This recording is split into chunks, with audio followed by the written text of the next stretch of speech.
Nosotros oramos al Señor, mucho estuvimos orando, entendiendo esto, que las armas de nuestra milicia no son carnales. Imagínense esta compañía con cantidad de dinero, con cantidad de abogados, y nosotros jucún, que no teníamos ni plata para nada. Pero teníamos que las armas de nuestra milicia no son carnales, y comenzamos a orar a Dios. Y toda esa directiva que había venido con arrogancia y prepotencia, Dios la tiró abajo. Y vino la segunda directiva, peor que la primera. Trabajaban de noche para molestarnos, para no dejarnos dormir. Y oramos al Señor y el Señor tiró abajo la segunda directiva. Y vino una tercera directiva, peor que la primera y que la segunda. Nos engañaron y todo eso. Entonces, como yo ya tenía el antecedente, porque la fe es un proceso, fui a hablarles y le dije lo siguiente: así como Dios tiró la primera directiva abajo y la segunda, los próximos son ustedes a los que Dios va a derribar. Y antes de un mes, Dios tiró abajo esa directiva y el Estado de Chile entró y los clausuró por 8 años. Después de 8 años vino la cuarta directiva. Señores, si ustedes nos permitirían trabajar, totalmente humillados. Nos dijeron, ya no podemos trabajar ni adelante ni atrás, solamente en este pedazo. Y entonces establecimos una relación tremenda, maravillosa. Nos pavimentaron las calles, nos hicieron todo un anfiteatro, nos hicieron un pozo de agua de 110 metros de profundidad, en fin, un montón de cosas. Pero yo fui a verles y les dije, mire, agradecemos todo lo que ustedes están haciendo, no tienen por qué hacerlo. Pues yo tenía miedo que ellos se asustaran de que habíamos orado, ¿no? Entonces dije, no tienen que hacerlo. Ellos me dijeron, no, lo queremos hacer por una cuestión de responsabilidad social. Yo dije, bueno, muy bien. Agradecemos lo que ustedes hacen, pero si ustedes vuelven a violar la ley, nosotros volvemos a orar. ¿Usted cree que alguien se rió en esa directiva? Nadie se rió, porque las armas de nuestra milicia no son carnales, sino son poderosas en Dios para la destrucción de fortaleza. Y creo que Dios quiere levantar cada vez una iglesia que crea más en el poder de Dios. Y cuando nosotros cantamos estas alabanzas, preparamos en unidad, porque hay 2 elementos, la unidad y la adoración. ¿No es cierto? Preparamos para que el Espíritu Santo se mueva. Y cree en estos tiempos de alabanza y de adoración que Dios hace milagros, que Dios haga milagros. Ven con la expectativa que Dios va a obrar poderosamente. Vamos a pasar al siguiente punto, una iglesia que influye en la sociedad. Nuestro pastor esta tarde estaba diciendo, una iglesia que es más para afuera que para adentro. Como dice un pastor amigo en Argentina, la iglesia es como una estación de servicio, donde uno se recarga, pero no se queda a vivir ahí, ¿ya? Sino que cargamos energía, pero no nos quedamos. Somos llamados a salir, no quedarnos, encerrarnos en las 4 paredes. Para eso necesitamos esta visión que dijimos antes, misioneros en todas las áreas de la sociedad. Porque ustedes saben, los pastores estamos en el área de la iglesia, pero los demás están en el área de la educación, de la justicia, de la familia, en un montón de áreas. Y esos son los misioneros que necesitamos para que entren en esas áreas. Hay veces los pastores no pueden entrar en esas áreas, pero cuando uno tiene esa visión de que es misionero, sí puede entrar. Entonces hay una verdad. Corazones transformados son el requisito para poder producir una transformación en la sociedad. Sin corazones transformados no se puede hacer nada. El Che Guevara decía, levantemos un hombre nuevo. Todavía lo están tratando de buscar dónde está porque no lo encuentran. No hay hombre nuevo si no hay corazones transformados por Jesús.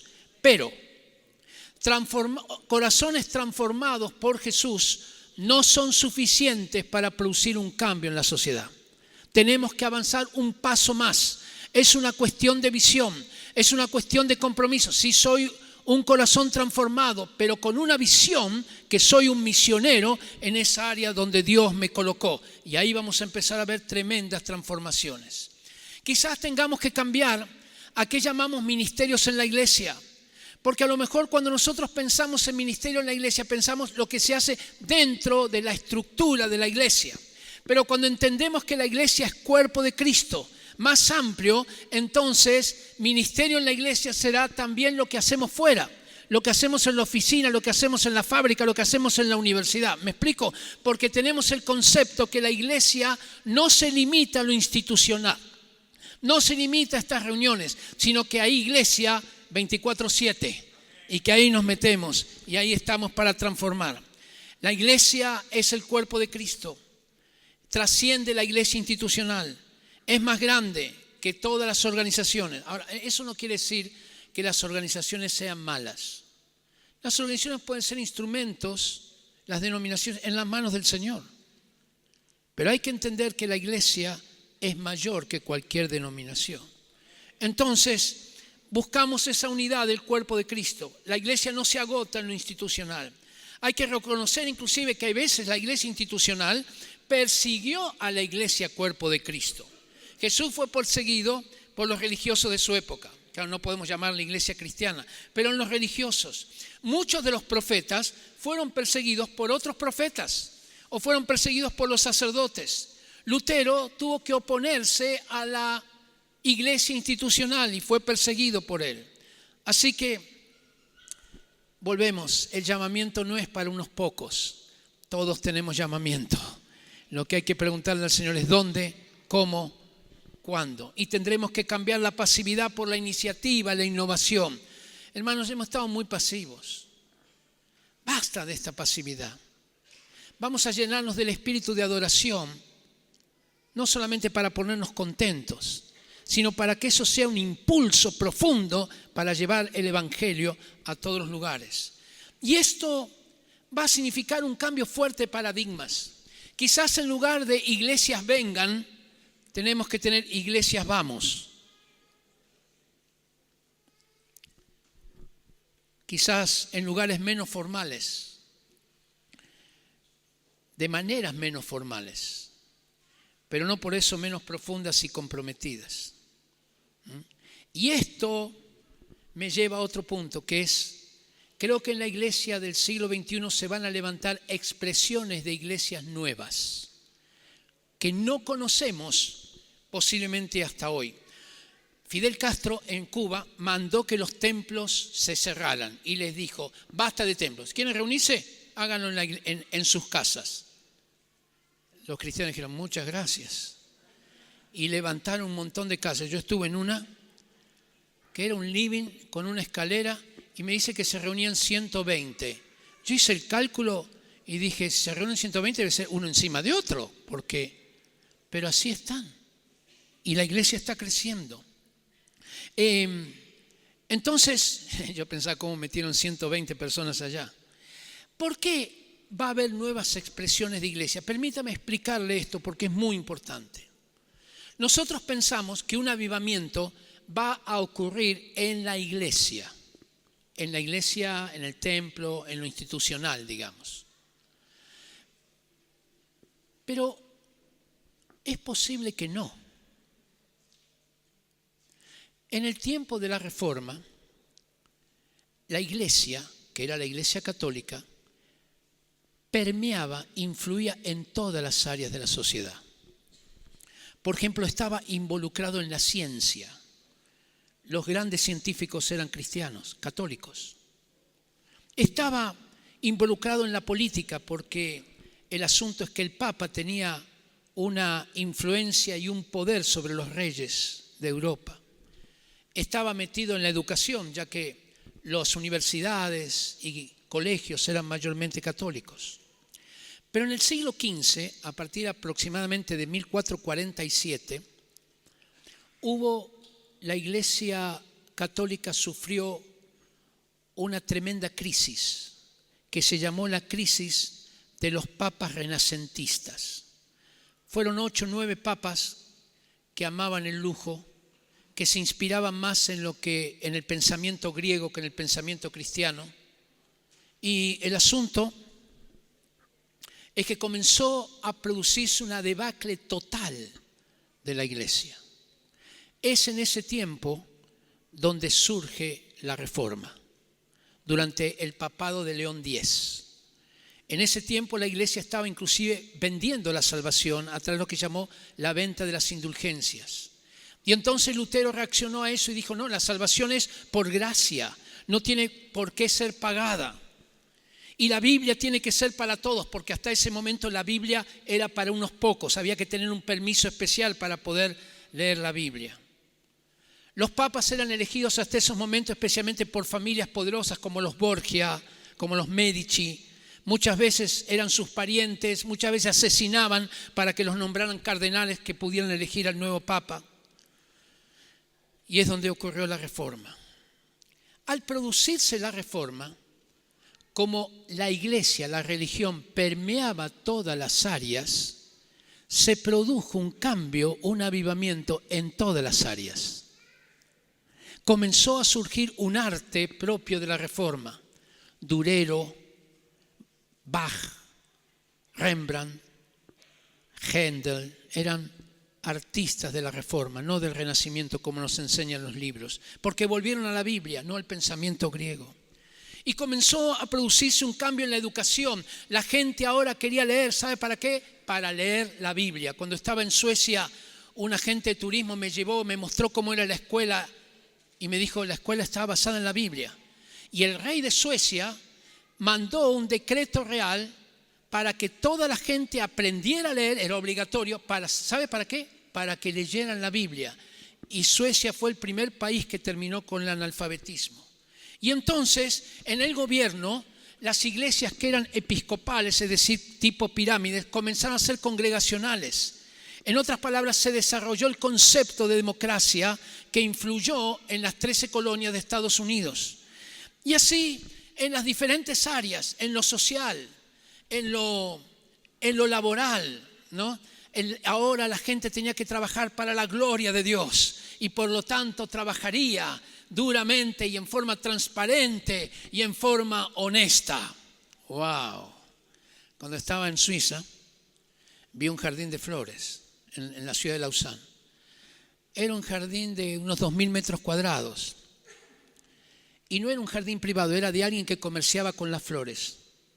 Lo que más me asombró es que no había cercos, no había alambre de púa, no había guardia armado. Y lo que más me asombró es que las flores seguían ahí. Yo pensé, si esto fuera en Latinoamérica, no habría flores, no habría alambre de púa, no habría tierras capaz. Y me dijeron que hay otros lugares donde uno entra libremente, no hay cuidadores y puedes sacar las flores. Y hay una cajita donde tú calculas cuánto costaría en la florería y nadie te controla y tú pones la plata y compras las flores sin que nadie te controle. No hay guardia, no hay cajero automático, no hay nada de esto. Yo dije, si esto fuera en Latinoamérica no habría cajita, no habría dinero, no habría tierra y no habría alambre de púa. ¿Ya? ¿Por qué es eso? Porque fue tan potente lo que se produjo en esos países. Y aunque muchos de esos países se apartaron ahora, en las últimas décadas, les quedó eso que se sembró por 4 siglos. La educación estaba basada en la Biblia. Entonces, ¿cuál es la diferencia? Que cuando hubo un avivamiento en la iglesia, afectó todas las áreas de la sociedad automáticamente. Pero hoy no es así. Hoy la religión está en un compartimento estanco, en un closet, bien alejada, en parte porque nos pusieron ahí y en parte porque nosotros dijimos amén. Concedimos eso. Entonces, ¿qué pasa? Que si hay un avivamiento en la iglesia donde nos reunimos, eso no necesariamente va a tocar las otras áreas de la sociedad. Pero ¿qué pasa si a través de ustedes, que están en una fábrica, en un sindicato, que están en una universidad, el Espíritu Santo comienza a moverse y comienza a producirse un avivamiento en la universidad? ¿Recuerdan el último avivamiento que salió en YouTube en Estados Unidos? ¿Dónde fue? En una universidad. Y si Dios hiciera eso y levantara una iglesia en la universidad, o levantara una iglesia en una compañía de teatro, wow, o levantar una iglesia en un colegio secundario, o levantar a una iglesia en el Congreso Nacional, o levantar una iglesia, vayan a saber dónde, en una empresa, en un banco. ¿Por qué no? No atemos nuestra mente a que tiene que suceder en un lugar eclesiástico, porque la iglesia somos nosotros. Que yo voy a levantar una iglesia, y cuando digo iglesia ustedes gritan, nosotros, ¿ok? Dice que Él va a levantar una iglesia, que las puertas del infierno no prevalecerán contra su iglesia. Contra nosotros no va a prevalecer. Pero hay que perderle el miedo a levantar los principios de Dios. Hay que levantar, si no, acá sí, porque es la iglesia, todos son hermanos, me van a escuchar. No, levanta los principios de Dios donde sean. Puedes ir a una escuela y hablar del bullying basado en que Jesús proclamó una cultura de bendición y no de bullying. Puedes ir a hacer un encuentro matrimonial donde se enseñen los principios de Dios. Puedes hacer un seminario para políticos, aunque no conozcan, pero les das los políticos, les das los principios bíblicos de política. Nosotros lo hicimos. Puedes hacer tantas cosas, no tengas miedo, levanta el pendón de la cruz, el pendón del evangelio, levántate poderoso y di: sí, Señor, yo quiero ser usado. Ya te dije que voy a ser un misionero. Ahora, Señor, dame tus armas. Ayuno, oración, busque a Dios, porque hay un problema con la oración, un problema grave, que Dios la contesta. Y vamos a empezar a ver más y más. Y entonces surgirán nuevas expresiones de iglesia. Eso no quiere decir que se acaben las iglesias que ya hay, de ninguna manera, sino que es una alternativa más. Hoy muchos jóvenes no quieren ir a la iglesia, pero Dios podría producir algo, nuevas maneras. Eso sí, no transamos con el pecado. El pecado siempre es pecado. Qué tremendo cuando nosotros vemos que Dios está haciendo esto. La iglesia fue siendo apartada del conocimiento. Tuvimos algunas teologías extremas. Hay que separar iglesia de Estado. Eso es verdad. Como institución hay que separarlas, pero no como cuerpo de Cristo. Nosotros tenemos que estar metidos en todas las áreas de la sociedad. Estas áreas se fueron convirtiendo en independientes. La ciencia, los creadores de la ciencia eran cristianos, pero se fue apartando. El arte está basado en motivos religiosos, pero se fue apartando. La razón, creada por Dios, a través del racionalismo, se fue apartando de Dios. Ahora el lenguaje se ha apartado de Dios. Y la gente dice: grita con fuerza lo que quieres y lo lograrás. No lo lograrás. Si no hay palabra de Dios, no vas a lograrlo. Y se ilusionan muchos jóvenes que lo van a lograr. Hay una estadística, ahora no recuerdo el número, pero la gran cantidad de jóvenes que sueñan no logran sus sueños. Son unos pocos que lo logran. ¿Y los demás qué les queda? ¿El suicidio? Porque no lograron. O están en la voluntad de Dios y que Dios les diga cuál es el sueño de Dios para ellos, cuál es el sueño de Dios para ti. Estas áreas no solamente se convirtieron en independientes, sino ahora son contra Dios. No son ateas, son antiteas, antiteístas. Sí, que Él exista. Está bien que haya religión, ¿no? Ustedes congréguense ahí en esa cosa que se llama religión. Ahí sí pueden estar hasta por ahí nomás, ¿eh? No griten mucho, no hablen mucho, no digan cosas que molesten a la sociedad. Esa no es la iglesia de Jesús. Entonces vamos a tener que entender la realidad, que un avivamiento en la iglesia no va a traer automáticamente un cambio en la sociedad. Si tenemos que ser intencionales en producir esos cambios. ¿Y sabe qué? Creo esto. Creo que Dios va a levantar apóstoles de la educación. Personas que pongan el fundamento de qué es educación desde una perspectiva bíblica. Profetas del arte, evangelistas de la justicia. Es decir, que vamos a empezar a ver otro tipo, si nos abrimos a esto, otro tipo de ministros, que no son solamente dentro de lo que llamamos iglesia, sino que es dentro de lo que es la iglesia, cuerpo de Cristo. La iglesia. Ok. Y Él levantará una iglesia que las puertas del infierno no prevalecerán contra su iglesia. Pero para que no prevalezcan hay que llegar primero ahí. Hay que llegar. ¿Qué es llegar a las puertas del infierno? A donde nunca hemos llegado antes. Dios tendrá que levantar hombres y mujeres valientes, llenos del Espíritu Santo, que no es que adoran a Dios acá en la reunión. Tenemos que tener equipos de alabanza en la calle, Mauricio. Vamos a las calles a adorar a Dios. Vamos a tener que evangelizar en las calles. Vamos a tener que proclamar los principios de Dios ante el gobierno. Vamos a tener que proclamar los principios de Dios ante los directores de colegio. ¿Qué importa que nos digan que somos lo que nos digan? Si se remueven los fundamentos, ¿qué harán los justos? ¿Qué harán los justos? No te preocupes si te llaman fundamentalista. Tomamos los fundamentos de Dios.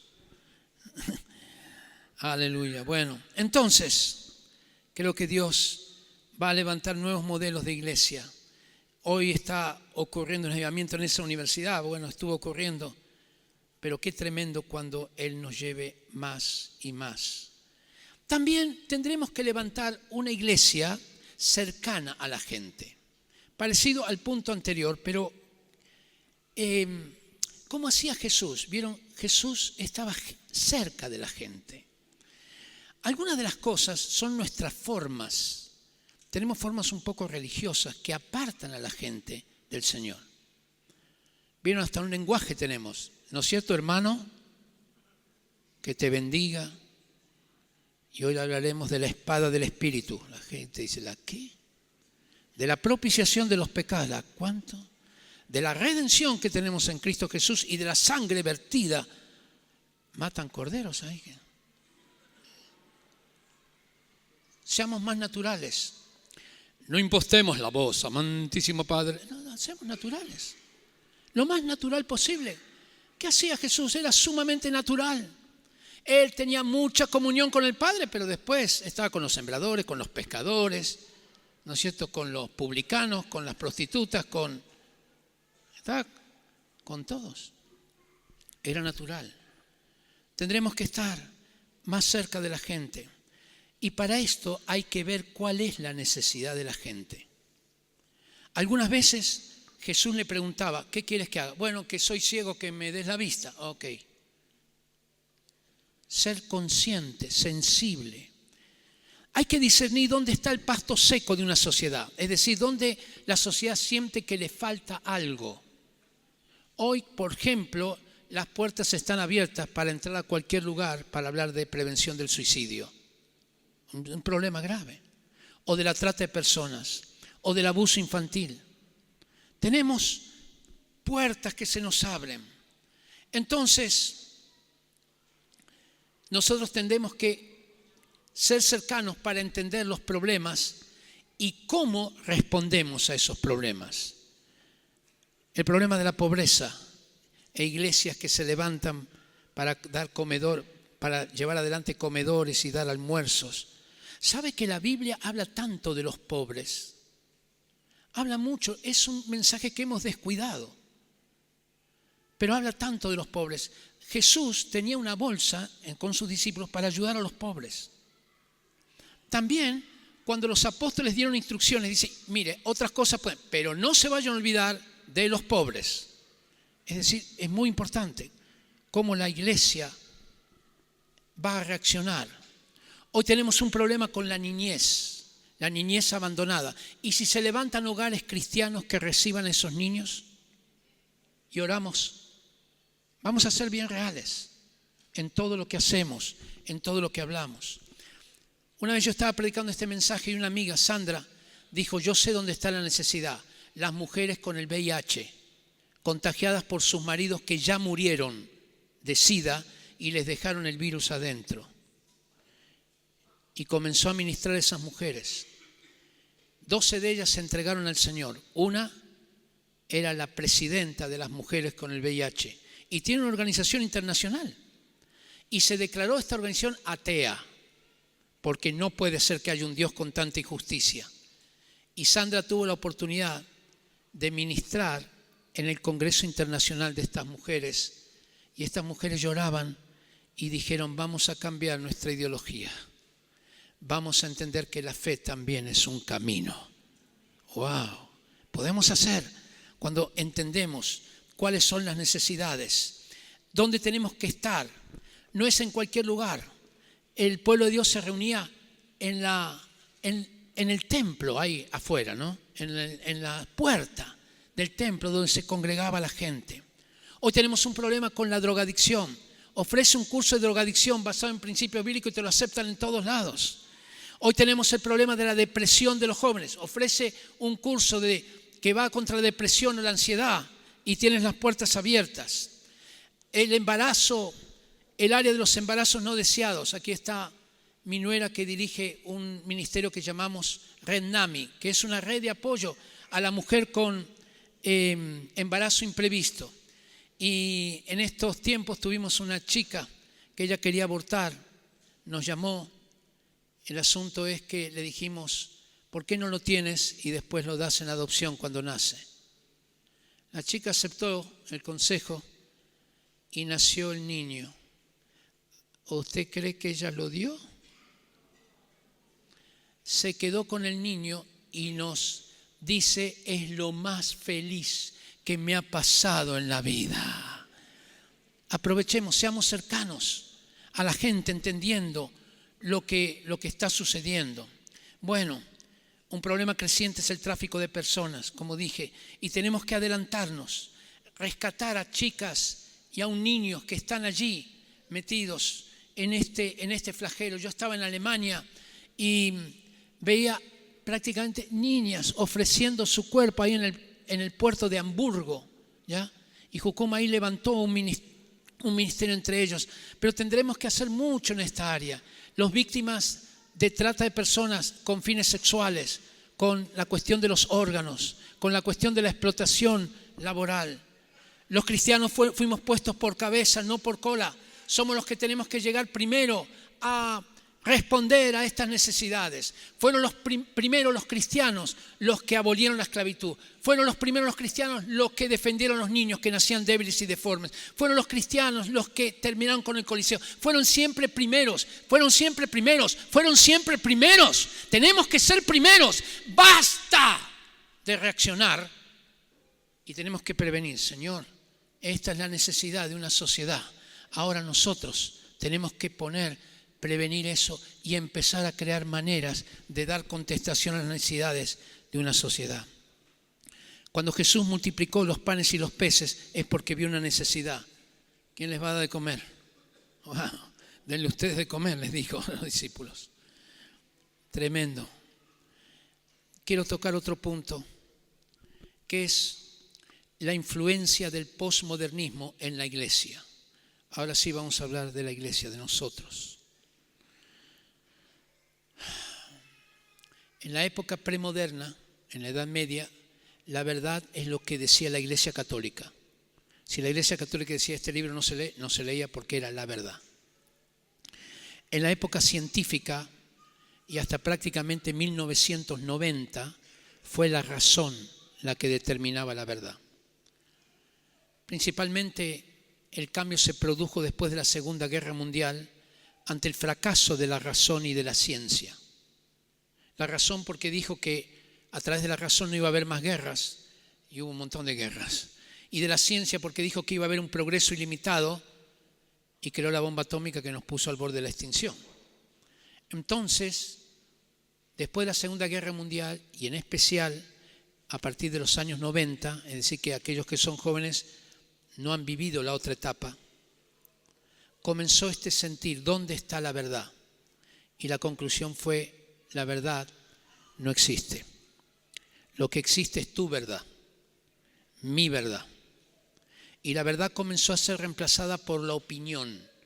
Yo opino que, entonces si opino eso, eso es verdad para mí. No sé si es verdad para ti, pero como eso no importa, porque la verdad ya dejó de existir, es verdad para mí. O también fue reemplazada por las emociones. Yo siento que me acosté con mi novia y no me sentí mal, entonces no es malo. Se reemplazó la verdad por las emociones. ¿Sabe qué? Esto del infierno no me produce una emoción positiva, así que no existe. No, existe, independiente de qué te produzca el infierno. O también fue reemplazado por la conveniencia. Si es conveniente para mí, entonces es verdad, por lo menos para mí. No lo será para otros, pero es. Así que se reemplazó todo el concepto de justicia y de verdad por el concepto de opinión, sentimiento, emociones. Yo me autopercibo. No sé si vieron una chica que se autopercibe robot. Y salió ahí ayer, claro, fue en Argentina. Se percibe robot y habla como robot. Yo estoy contenta. Y sale a la calle ahí vestida de robot. Hace tiempo atrás lo hubiéramos internado. Hoy hay que aceptarle como se autopercibe. ¿Por qué? Porque ahora, como la verdad no existe, la verdad yo la determino. ¿Me explico? El problema con esto es cómo defines el bien y el mal. Porque en el momento que yo digo, esto es malo, alguien me dirá, eso es malo para ti. Es malo, es tu verdad. Y este es un problema que estamos teniendo no solamente en el mundo, lo estamos comenzando o bastante avanzado en la iglesia. No, esto no es pecado. Falta la convicción de pecado. Y si no hay convicción, no hay arrepentimiento. Y si no hay arrepentimiento, no hay crecimiento. Entonces, cuando quitamos la verdad de lado, estamos quitando a Dios de lado, porque la verdad no es un concepto, es una persona. Yo soy el camino, la verdad y la vida. ¿Por qué Jesús es la verdad? Porque Él estaba en el principio determina la verdad. En el principio era el Verbo. Y el Verbo era con Dios. Y el Verbo era Dios. Esto era en el principio. Por eso es la verdad. Entonces, dentro de la iglesia se está formando cristianos light, livianitos. Ay, me encanta escuchar a Gilson. Me encanta estar en los tiempos de alabanza. Pero cuando hablamos de la vida, entonces no, ahí no. Ahí yo tengo mi propia verdad.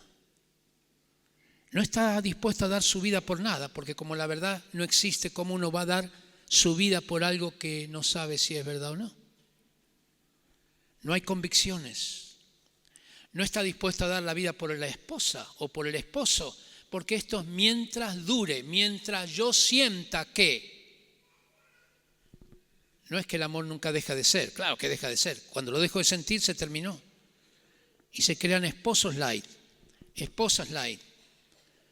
Nosotros somos llamados a buscar la paz en cuanto esté de parte nuestra. Pero otra cosa es acomodarnos a los valores del mundo. No nos acomodamos. Romanos 12:2, no os conforméis a este siglo, sino transformaos por medio de la renovación de vuestro entendimiento para que comprobéis cuál es la buena voluntad de Dios, agradable y perfecta. No nos conformamos a este siglo. Entonces, wow, Proverbios 23:23, compra la verdad y no la vendas. Compra la verdad y no la vendas. La verdad no se vende, no se tranza, no se arrienda, no se regala. Conservamos la verdad. Por eso a lo mejor nos llaman conservadores por eso, porque conservamos la verdad. Pero no la conservamos en el sentido de aquel que conservó el talento y no lo multiplicó. Nosotros invertimos esa verdad y la hacemos crecer. No es un proceso estático, es un proceso dinámico.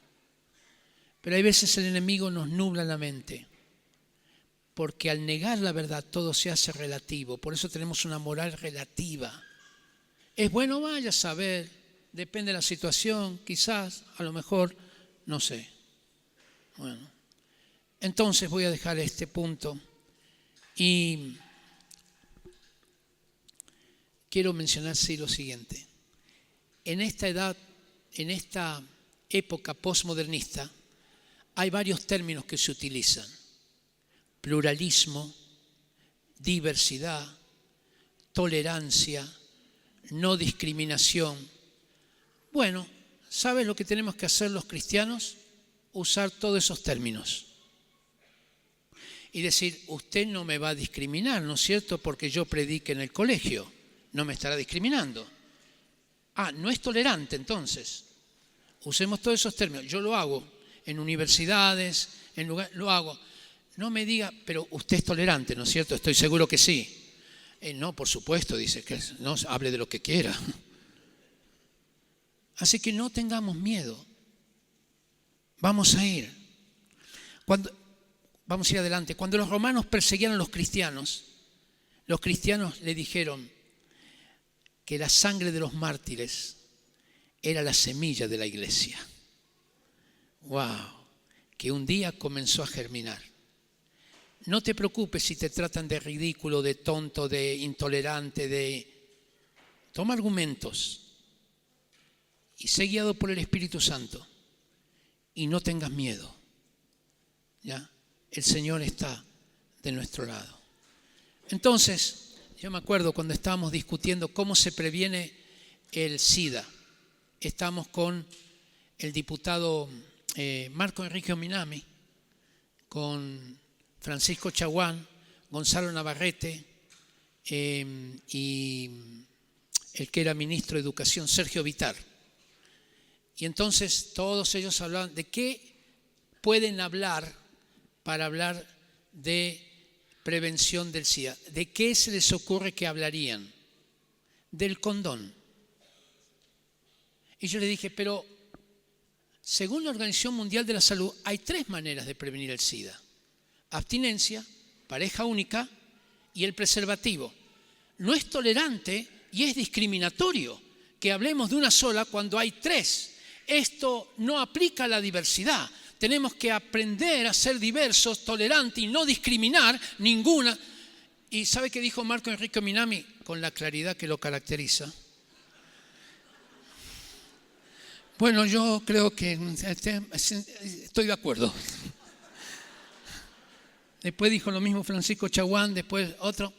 Es decir, ese debate, vieron que los debates nunca llegan a ninguna conclusión, ese llegó.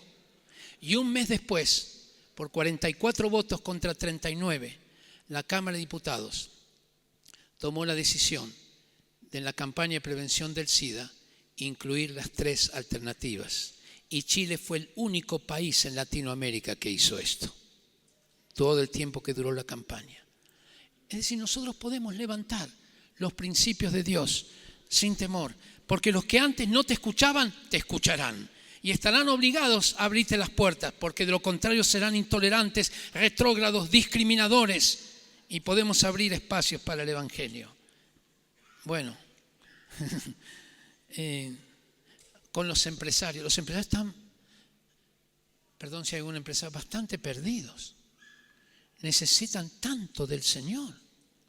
Y nosotros hacemos una barrera, no, es que tienen mucho dinero. No, háblale de los principios de Dios de economía. ¿Ya? Mire un principio de Dios que hay en economía, que no se enseña en las universidades. Principio de Dios. Dad y se os dará. Principio tremendo de economía. Y algunos ya lo aplican, Lo aplican. Principios de Dios. Porque la ley de Jehová es perfecta, que convierte el alma. Salmo 19. Así que podemos... primero hay que conocerla así, Hay que leer la Biblia, sabérsela de Génesis a Apocalipsis. Y después, entonces, podemos estar colocando los principios de Dios en las diferentes áreas.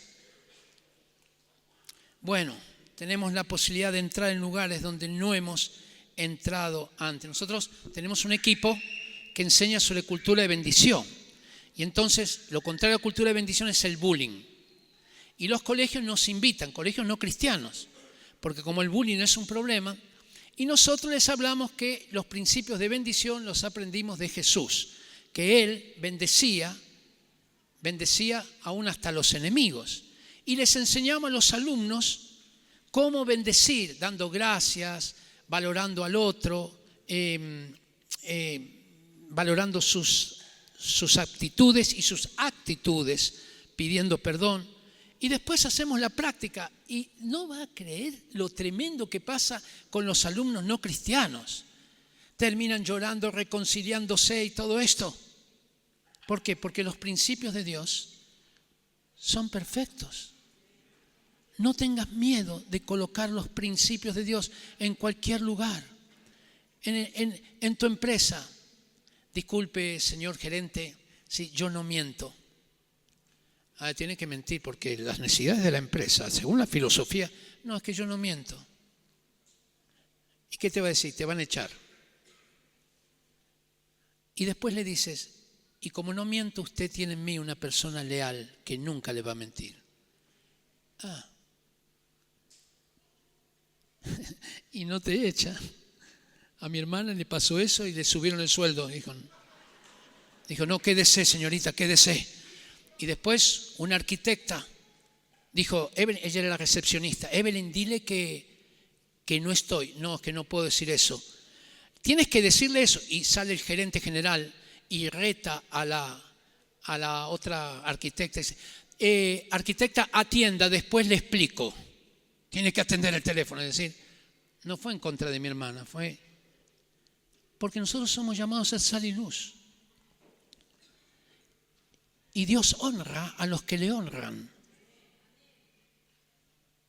Bueno, me echaron del trabajo. Difícil, pero si te echan, Dios te va a honrar. Te va a honrar.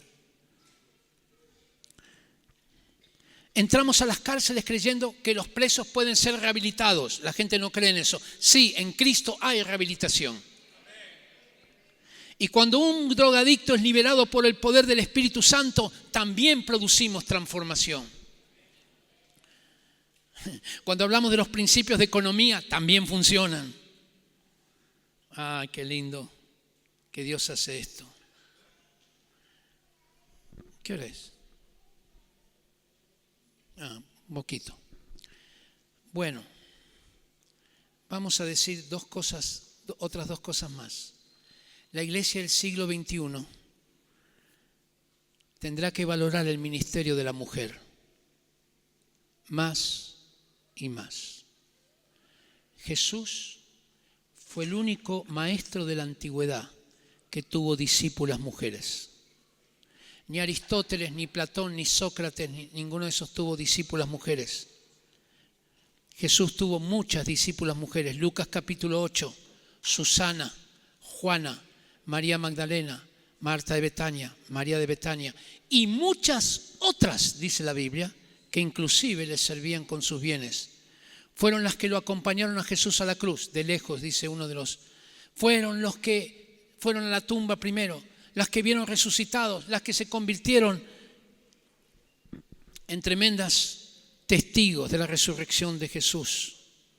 Jesús no tuvo apóstoles mujeres, sencillamente porque hubiera sido muy contrario a la costumbre. Viajar con ellas, Jesús no tenía donde recostar su cabeza muchas veces. Y además, imagínense que le inventaron un romance con María Magdalena, le hubieran inventado un montón de romances, ¿me explico? Es decir, pero fueron las mujeres, Ebod y Síntique, que combatieron juntamente con Pablo, Felipe, que tenía 4 hijas que profetizaban, Pablo habla de la hermana Pérsida, María, que trabajó mucho entre ustedes, Trifena y Trófeso, que su trabajo en el Señor. Entonces Febe, que era una diaconisa, recaían sobre las mujeres importantes responsabilidades. Y hay que entender otra cosa. Mucho de lo que el apóstol Pablo escribió, hay algunos le estaba escribiendo a los griegos.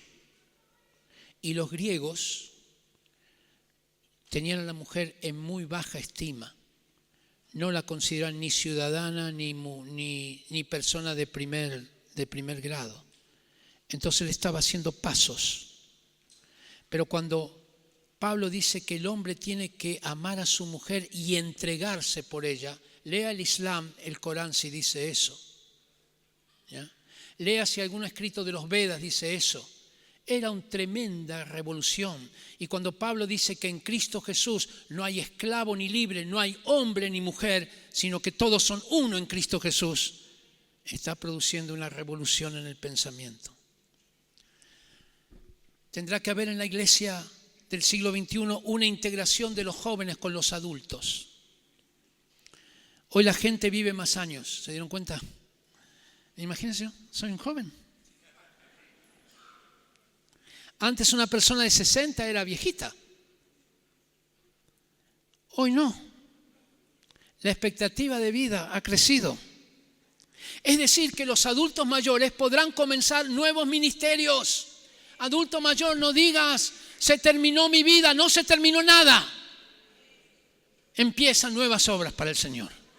Empiezan nuevos ministerios para el Señor.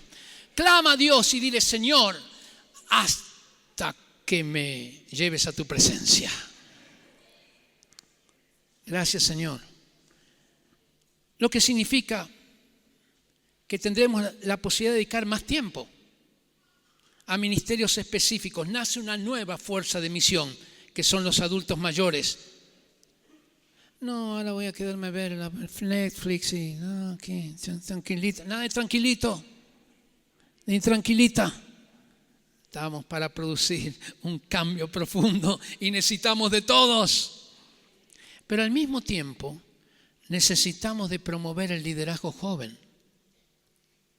Tendrá que ver de parte de los jóvenes un profundo respeto hacia los más experimentados, beber de ellos su experiencia, su consejo, pero al mismo tiempo tendremos que levantar liderazgo joven. Joven de 23, 24, 25, quizás 18, qué sé yo. Y a estos jóvenes hay que permitirles fallar, porque al final de cuentas nosotros también fallamos cuando éramos jóvenes. Y hay que levantarles, que se desarrollen, que lideremos juntos con ellos. Y hay que darles ciertas responsabilidades cada vez mayores, porque uno cuando más aprende no es lo que aprende en la universidad, ni lo que aprende de la experiencia, aprende a través de tomar responsabilidades. Y tenemos que darle estas responsabilidades a los jóvenes. Ahora, obviamente, estos jóvenes tendrán que demostrar integridad, que rechazan el pecado en sus vidas. Y los adultos tendrán que reconocer que en algunas áreas los jóvenes saben más que nosotros. Y tenemos que tener este espíritu humilde de decir, enséñanos. No solamente en la parte tecnológica, que en eso estamos todos de acuerdo que ellos saben más que nosotros, sino aún en otras situaciones. Tiene una frescura que nosotros quizás no tenemos y necesitamos de esa frescura y de esas convicciones que ellos tienen. Siempre podemos nutrirnos de sus ideas, de sus inquietudes y nos vamos a llevar sorpresas con muchos de ellos.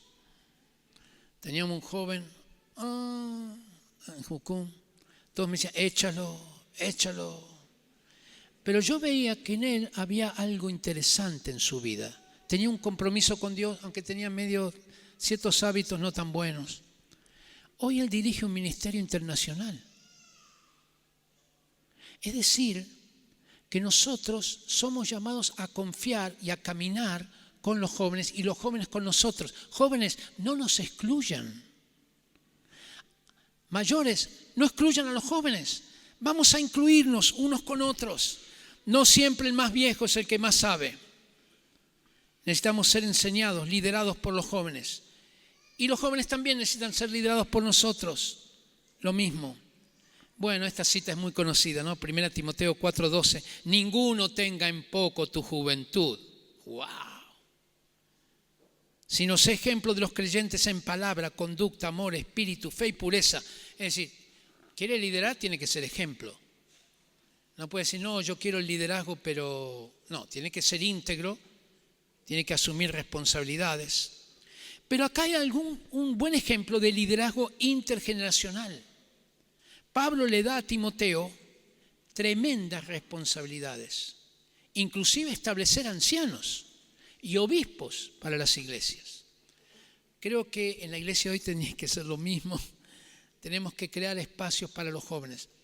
Yo me reúno con una cantidad de pastores. Yo debo ser el más joven.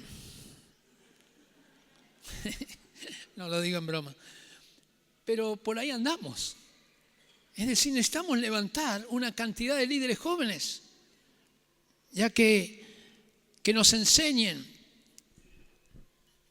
que podamos prender nuestra antorcha en la antorcha de Dios. No le vamos a dar nuestra antorcha porque la antorcha nuestra es nuestra, ¿ya? Pero sí podemos ayudarle a prender su propia antorcha. Bueno, es bueno que nos podamos divertir socialmente con los jóvenes. No, es que esta es una reunión de jóvenes. No, invítennos a la reunión de jóvenes también, ¿ya?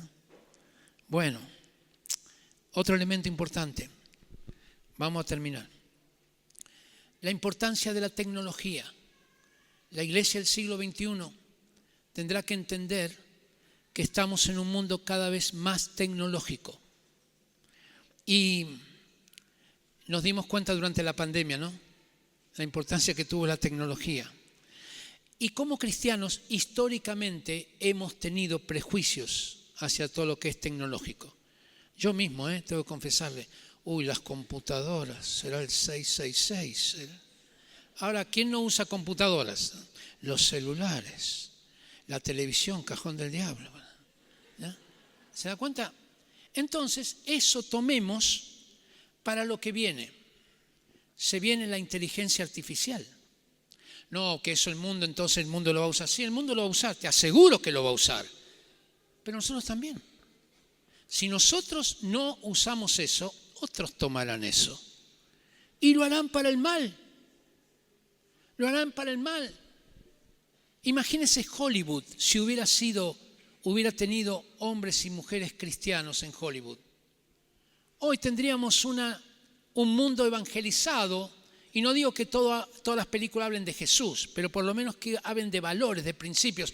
Hoy en día Hollywood se transformó, o fue por muchos años, el discipulador de nuestras vidas. Porque era quien nos decía cómo pensar. Nos colocaba modelos.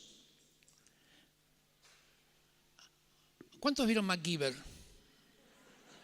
¿Ya? ¿Recuerdan MacGyver? Era un tipo muy práctico en todo. Pero tenía una chica en cada capítulo diferente.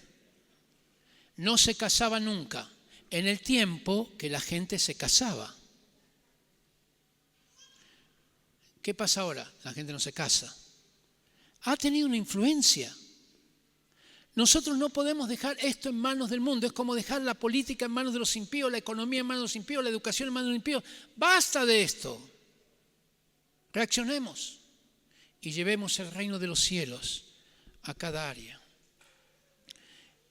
Imagínense la cantidad de conferencias, enseñanzas que hoy damos a través de las redes, de las diferentes redes. Tenemos un ministerio que es evangelizar por las redes sociales a la gente de Arabia Saudita. Ustedes saben, en Arabia Saudita entregarse a Cristo es pena de muerte, ¿ya? Pero a través de las redes podemos hacerlo. Y mucha gente se ha entregado al Señor. Gente que de otra manera no les hubiera llegado el Evangelio. Entonces vamos a abrirnos a esta cosa y no digamos es del diablo. Sí lo va a usar el diablo. Eso pone la firma, lo va a usar. Pero puede ser que lo use exclusivamente él o que nosotros podamos arrebatarle una buena parte de lo que es este asunto tecnológico. Metaverso viene, donde tú no vas a tener que ir a una universidad, vas a mandar tu avatar a la universidad, ¿ya? Y el profesor va a ser el avatar del profesor y todos se van a reunir y van a pasarla bien, todos tus avatars, sin que tú te muevas de tu escritorio, de tu cama o de tu casa. Eso viene, ya está en la educación. Entonces, ¿en qué? ¿Hacer metaverso en la iglesia? No me animo, pero bueno. Ya, ok. También tenemos que meternos porque hay que ser líderes de opinión. Seamos líderes de opinión.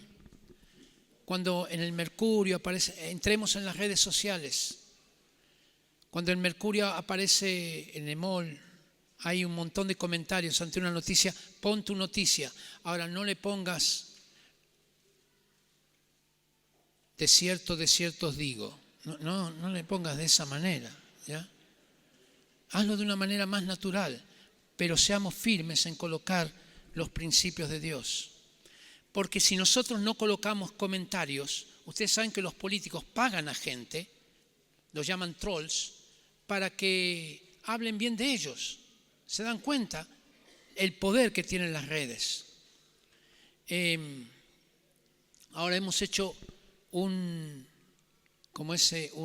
video sobre prevención del suicidio. Está muy bueno.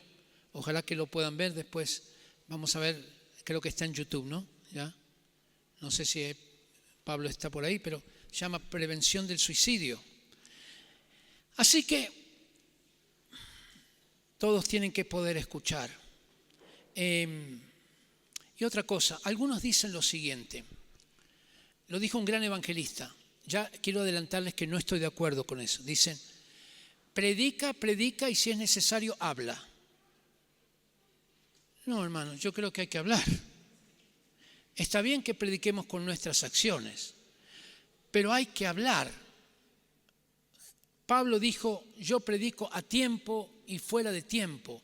Y cuando uno ve los verbos que hay en la Biblia, todos los verbos tienen que ver con el lenguaje. Anunciar, proclamar, predicar, confesar, alabar, decir. Todo esto tiene que ver con el lenguaje.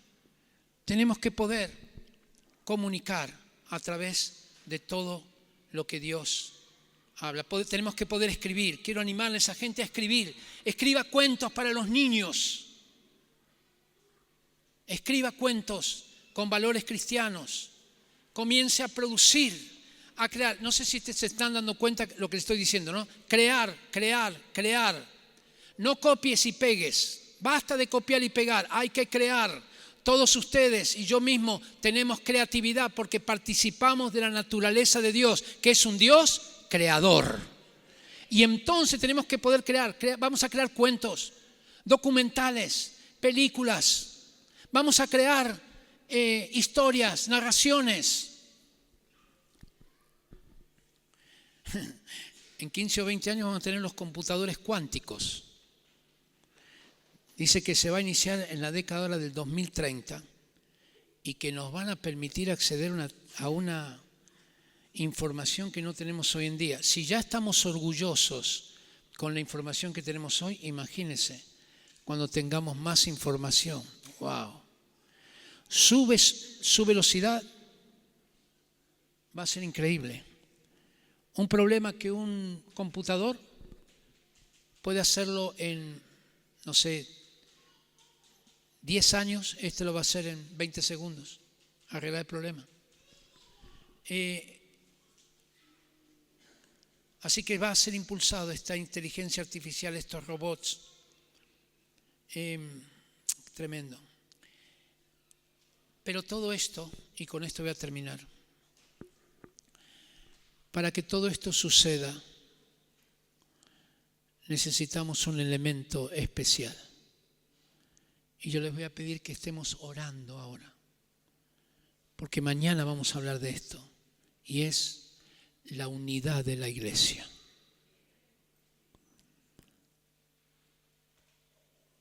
Para que el mundo crea. Hermanos, hay cosas que no les puedo contar todo, pero hoy estamos en una crisis en esta área. Y necesitamos que Dios haga un milagro para que los líderes cristianos de Chile se unan y se produzca esto que deseamos para la iglesia del siglo XXI. Una iglesia unida, una iglesia que va contra los desafíos del mundo, una iglesia que está pensando y creando nuevas maneras de llegar con el Evangelio, pero lo hace en forma unánime, no compite, sino es una. Oremos un ratito, preparándonos para lo que vamos a hablar mañana.